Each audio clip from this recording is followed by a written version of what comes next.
नमस्कार साथियों, स्वागत है आपका अपने चैनल नितेश पांडे में। सभी साथियों को नमस्कार। मैं अभिषेक आपका स्वागत करता हूं आपके अपने चैनल नितेश पांडे में। साथियों, जैसा कि आपको अवगत है कि हमारे चैनल पे डीएलएड फर्स्ट सेमेस्टर की एक बेहतर तैयारी कराई जा रही है, जिसमें आप मैथ सब्जेक्ट में 8 यूनिट तक अच्छी तरीके से कर चुके थे। उसके बाद मैंने आपके लिए पवन सीरीज स्टार्ट की। पिछला वीडियो पवन सीरीज का पार्ट फर्स्ट था, आपने देखा होगा। अगर नहीं देखा है तो ऊपर आई बटन पर लिंक लगा है, वहां से जाके आप उस वीडियो को पहले देखें, तत्पश्चात यह वीडियो देखें। ये आज पवन सीरीज का पार्ट नंबर 2 आपके लिए लाया गया है, जिसमें मैंने आपके लिए महत्वपूर्ण क्वेश्चन रखे हैं। आप उन क्वेश्चन को लगाइए और अपनी एक बेहतर तैयारी कीजिए। गणित विषय में 25 नंबर लाने के लिए हमारे चैनल से जुड़े रहिए। जुड़े रहने के लिए आप हमारे चैनल को सब्सक्राइब कीजिए, और जो अगर वीडियो अच्छी लगे तो आप अपने अन्य मित्रों तक ज़रूर यह वीडियो पहुंचाइए। जितना आप शेयर करेंगे, जितना आप वीडियो को लाइक करेंगे, उतना ही हम सबको मोटिवेशन मिलेगा। तो आशा करता हूं कि आप हमारे वीडियो को लाइक, शेयर और सब्सक्राइब हमारे चैनल को ज़रूर करेंगे। तो चलिए स्टार्ट करते हैं आज का अपना सेशन। पिछली वीडियो में आप सभी साथियों ने पार्ट 1 देखा था पवन सीरीज का। आज की इस वीडियो लेक्चर में मैं आपको पार्ट 2 करवाऊंगा। तो अगर आपने वो वीडियो नहीं देखा है तो ऊपर आई बटन पर लिंक लगा है, वहाँ से जाके उस वीडियो को देख सकते हैं। आपकी पवन सीरीज स्टार्ट हो गई है धमाकेदार तरीके से। सारे क्वेश्चन इंपॉर्टेंट आपको करवाए जा रहे हैं, ठीक है।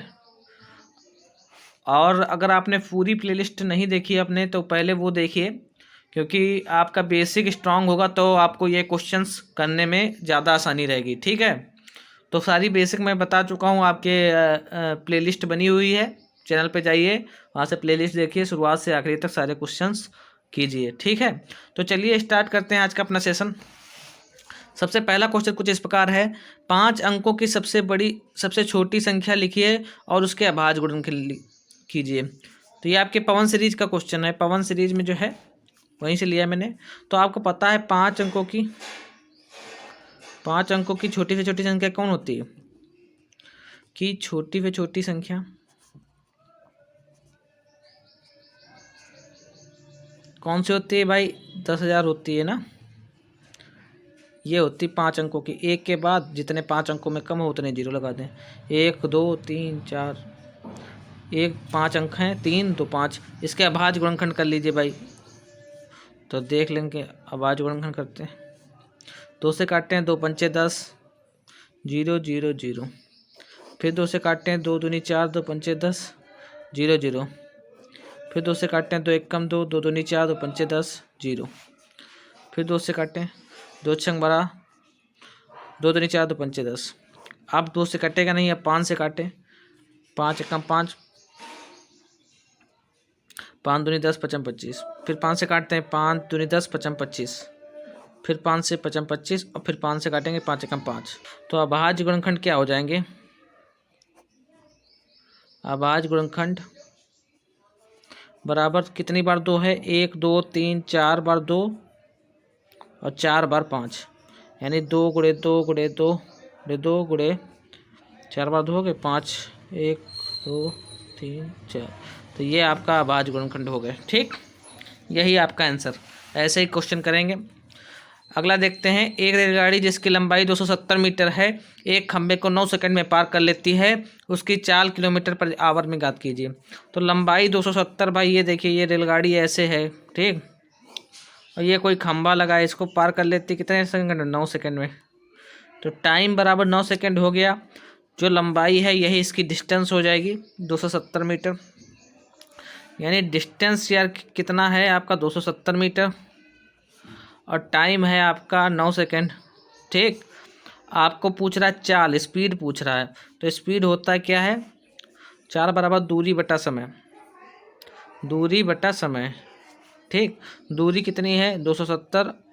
समय कितना है? 9 सेकंड। यानी 9 त्रिक 27। ऐसे बराबर क्या आ जाएगा? स्पीड आपकी 30 मीटर पर सेकंड आ गई। लेकिन आपके प्रश्न में जो बोल रहा है किलोमीटर पर आवर में पूछ रहा है, तो स्पीड किलोमीटर पर आवर में बदलने के लिए 30 गुणे 18/5 से गुणा कर देंगे हम, किलोमीटर पर आवर में बदलने के लिए, ठीक। तो 5 एकम 5, 5 छक्का 30, स्पीड बराबर 18 छक्का 108 किलोमीटर पर आवर।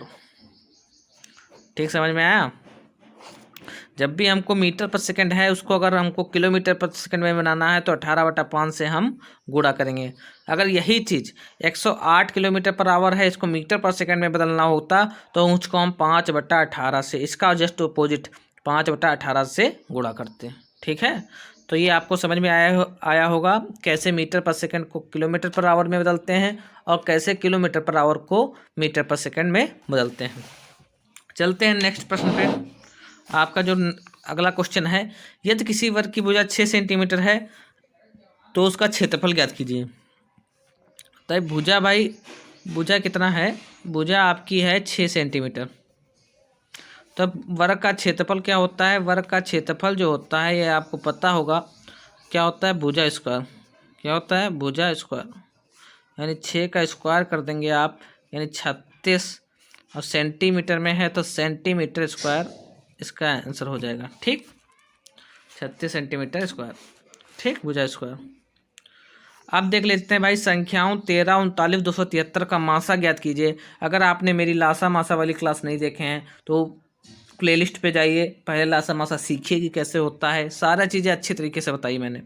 ठीक है, तो वहाँ से जाके आप उस कक्षा को जरूर देखें ताकि आपका बेसिक स्ट्रांग हो सके। मैंने बेसिक से सारी चीज़ें बताई हैं, तो अब मैं केवल आपको प्रैक्टिस करवा रहा हूँ।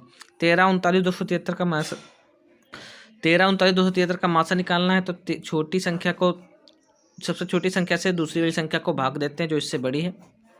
13 39 पूरा पूरा कट गया। ठीक, तो अब ये वाले फिर से भाग देते हैं 273 को, तो ये पूरा पूरा जो है 21 बार चला जाएगा। 13 गुणा 21 कर लेते हैं। 1 3 3, 1 1 1, 2 3 6, 2 1 2, 3 6 1 7 2, 273 जो है पूरा पूरा चला जाएगा।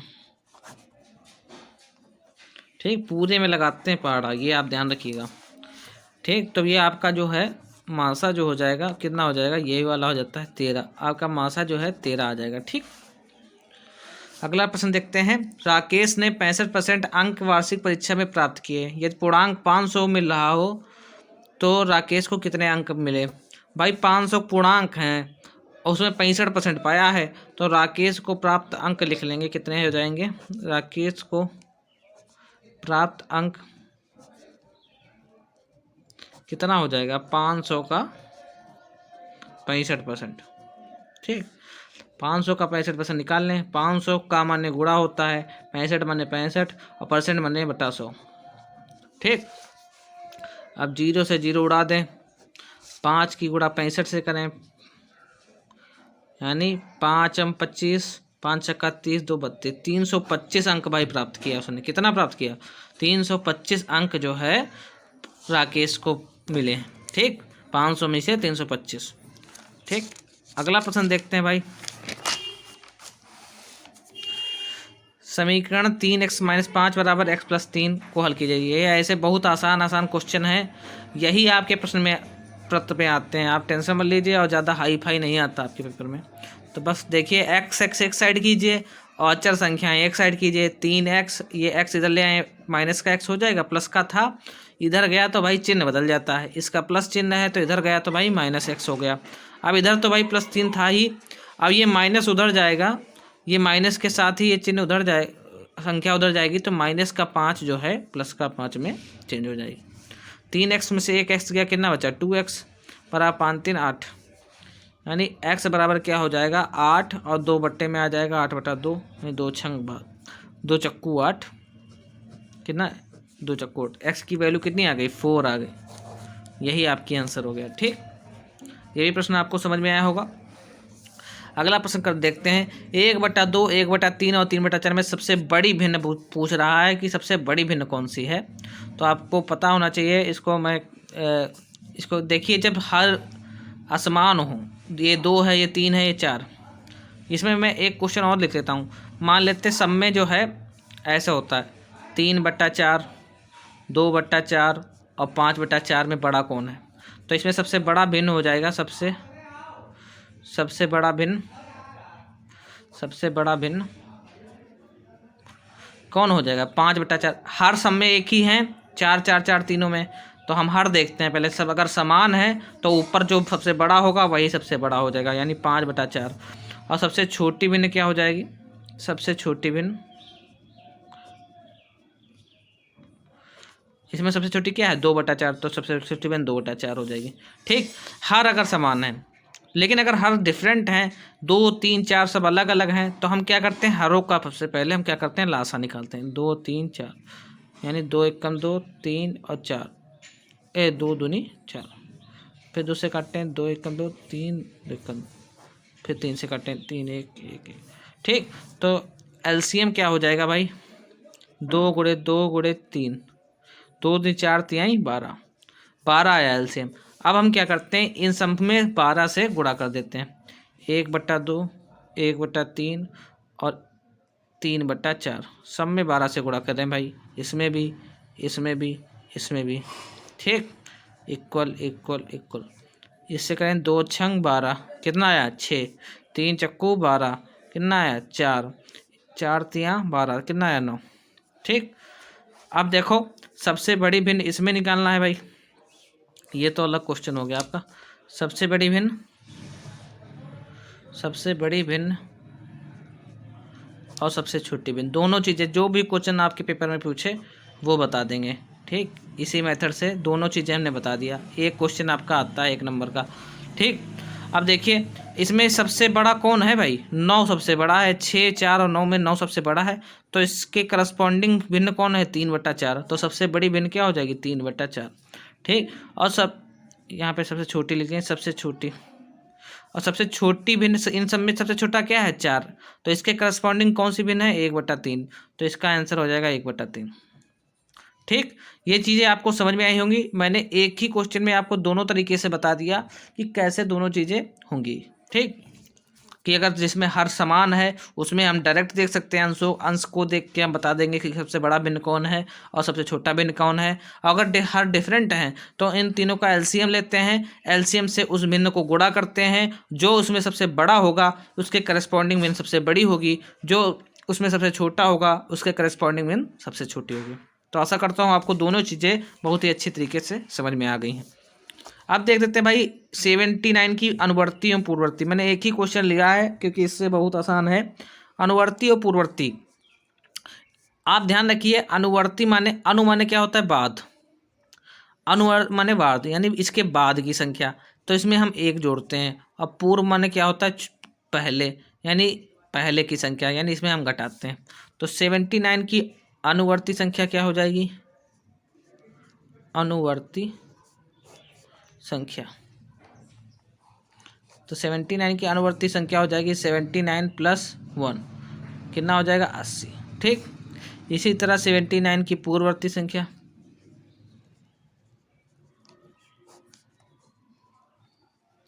इसमें क्या करेंगे? 79 से 1 हम घटा देंगे, कितना हो जाएगा? 78। ठीक, दोनों चीज़ें आपको समझ में आ गई। इसमें भी एक क्वेश्चन आपका आता है, अनुवर्ती पूर्ववर्ती में से 1 नंबर का आपका क्वेश्चन आता है। अब देखिए अगला क्वेश्चन, 7 के सभी अपवर्त लिखिए जो 100 से कम हो। ये वाली क्लास अपवर्त एवं अपवर्तक में मैंने सारी चीज़ें बहुत अच्छे तरीके से बताई हैं। अगर आपने नहीं देखा है तो ऊपर आई बटन पर लिंक लगा है, वहाँ से जाके उन क्लासेस को देखिए। पहले सारी चीज़ें बताई गई हैं आपको बेसिक से। ठीक है, तो ये सब चीज़ें आप देखिए। 7 के सभी अपवर्त लिखिए जो 100 से कम हो। तो हम अपवर्त माने क्या होता है? गुणक होता है, मल्टीपल होता है। तो हम क्या करेंगे? 7 की गुणक कर दें पहले। तो हमको 12 तो आता है, 7 का 7 14 7 21 चौक 28 7 5 35 7 6 42 7 56 57 63 7 दाम 70। हाँ भाई 70 तक तो आता है, इसके बाद नहीं आता है। तो क्या करेंगे? साथ साथ जोड़ते चले जाएंगे। 100 से कम हो मतलब 100 तक ही रखना है, तो 100 साथ साथ जोड़ते चले जाएंगे। 70 के बाद 77, 77 में 7 जोड़ेंगे, कितना आ जाएगा? 83, 77 3 80 4 84, 84 आ जाएगा। फिर 91 आ जाएगा, फिर कितना आ जाएगा? 98। बस यही है, बस इतने हैं। इसके बाद तो ज़्यादा हो जाएगा भाई 100 से, तो हम इतना ही रखेंगे। 7 14 21 28 35 42 49 56 63 70 77 84 91 और 98। ठीक, तो ये हो गया आपके 7 के अपवर्त। ठीक, अब अगला संख्या देख तो क्या करेंगे? निम्न संख्याओं का भाग विधि से एलसीएम ज्ञात कीजिए। 14 28 35 56, इनका भाई एलसीएम निकालना है भाग विधि से। भाग विधि बने 14, 28, 35, 56। ठीक, फिर 2 से काटिए पहले। 2 सत्ती 14, 14 दूनी 28, 35, 28 दूनी 56,